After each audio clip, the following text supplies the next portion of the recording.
আমাদের এই কমিটির নবনিযুক্ত বিদ্যুৎ সদস্য অ্যাডভোকেট মেহেদী হাসান এলিম আমাদের মাঝে নেই, কিন্তু উনি হয়তো আসবেন ইতিমধ্যে আমাদের মাঝে।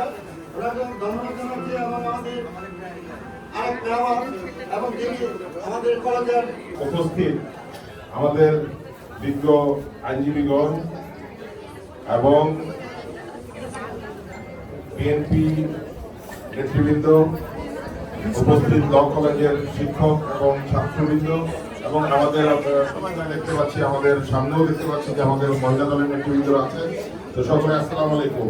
তো আজকে আমি এখানে আসতে পেরে খুবই আনন্দিত এবং এই ল কলেজের অ্যাডহক কমিটির সকলকে আমি আমার পক্ষ থেকে ধন্যবাদ ও কৃতজ্ঞতা জানাচ্ছি এই সুন্দর আয়োজনের জন্য। এবং আমরা দেখেছি যে কতটা অত্যাচার নির্যাতন আমরা এই খুনি হাসিনার আমলে আমরা সহ্য করেছি দীর্ঘ 17 বছর 15 বছর, 1.5 দশকেরও বেশি। তো এই ফ্যাসিবাদ শক্তি কিন্তু আবারও মাথা চাড়া দিয়ে উঠছে। সেই দিকে আমাদেরকে সতর্ক থাকতে হবে, আমাদেরকে লক্ষ্য রাখতে হবে। আওয়ামী লীগের অসংখ্য দোসররা এখনো বাইরে আছে, ঘোরাফেরা করছে, তাদের গ্রেফতার হয় নাই। যারা গ্রেফতার হয়েছে তাদের পক্ষে অনেক আইনজীবীরা দাঁড়াচ্ছেন। সেই বিষয়ে আপনাদেরকে খেয়াল রাখতে হবে যে এইসব দোষরদের জন্য পক্ষে যেন কোনো আইনজীবী কোর্টে না দাঁড়ায় তাদের জামিনের জন্য, কারণ এরা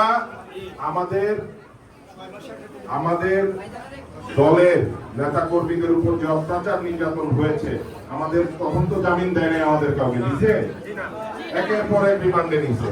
তো আজকে সেই জিনিসটা ভুলে গেলে চলবে না যে শুধু একটু মিষ্টি কথায় বা কোনো কিছুর বিনিময়ে আমরা যেন বিভ্রান্ত না হই, আমরা যেন এই কাজটি না করি, দেশ এবং জাতির ক্ষতি যেন আমরা না করি।